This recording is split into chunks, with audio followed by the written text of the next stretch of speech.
Are we seeing the rise of a Midwest Mamdani? Democratic Socialist Omar Fateh has emerged as a major contender in the Minneapolis mayor's race, and he's drawing comparisons to New York City mayoral candidate Zohran Mamdani.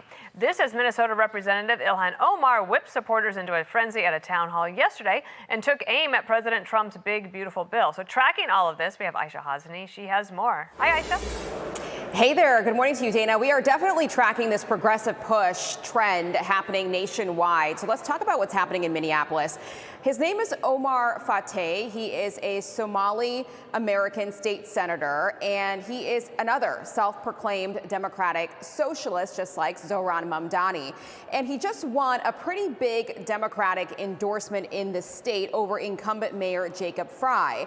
It is getting all of the attention right now. His policies include taxing the wealthy, issuing legal IDs to undocumented immigrants, banning police from using rubber bullets at protests, supporting single-payer health care, and making Minneapolis a sanctuary for abortion access. Now, squad member Congresswoman Ilhan Omar has not endorsed Fateh yet, but energized voters last night at a town hall. And at that event, we asked voters who they think the leader of the party is. And Dana, their answer may explain what's happening here, why we're seeing this progressive trend of those folks taking the mantle. Who do you think the leader of the Democratic Party is today? I don't think there is one. I think they're headless chickens at the moment. So you think a lot of the leaders are more radical than your everyday Democrat? Absolutely. Absolutely. It's time for us to be unabashed, progressive, and caring for the least among us.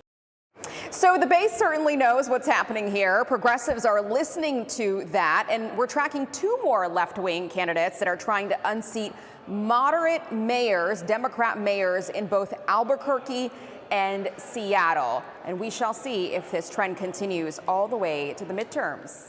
Dana? All right, Aishah, thank you. Thank you, Aish. Karl Rove's here to talk about it. How you doing, Karl? It's been a minute. Nice to have you back here, okay? Sir, I want you to listen to Omar Fateh.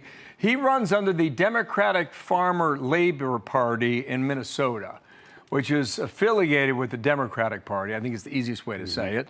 Here he was on MSNBC.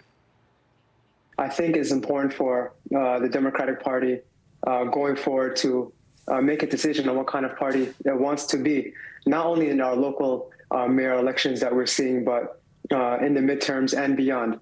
What we're seeing in our local elections nationally is that this is the type of catalyst moment that we need right now. Okay, a couple of things going on here, Karl. Go ahead and analyze it for us. They're raising money, yes, but they haven't won yet either.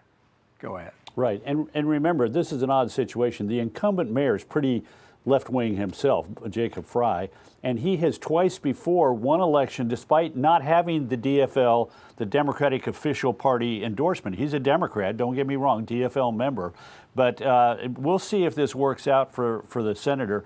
I got to tell you, though, this is a problem for the Democrats. Think about this. Here's his, go to his website. He wants to combat police violence. He's in favor of race-based housing programs. He wants to end evictions. You don't pay your rent, you can stay where you are. He wants new taxes, one tax to pay for public housing, what a land value tax in addition to a property tax. He wants a municipal income tax. He wants the city to be able to purchase distressed properties, but forbid private companies or developers from purchasing them. He wants to have public financing for a trans equity summit each year. And here's my personal favorite. He wants to have behavioral crisis response teams instead of armed law enforcement response. Look, we're sending a behavioral crisis response team. They'll bring their own couch. They'll bring warm tea and treats if and some guy who's got a gun. I mean, this is just ridiculous. But remember, he got into this race because the very liberal mayor vetoed rent control. Vetoed a minimum wage for Uber and Lyft drivers who the urban Lyft drivers didn't want the minimum tax, the minimum wage. They wanted to be independent contractors. And because the mayor dismantled a homeless encampment in a neighborhood south of downtown. This is how left-wing they are. How do you think the Democrats Congresswoman Craig, Congresswoman Morris, even a very liberal member who represents St. Paul. How do you think they are going to be explaining these things to their suburban, electorate that is not as liberal as the city of Minneapolis is? It's going to be awfully hard, and the more that we get people like this representing the face of the Democratic Party, the harder it is to win back voters in the middle of American politics. We have just about 20 seconds left, Carl. I'm just assuming that some of these guys are going to win, and this is coming to cities near everyone.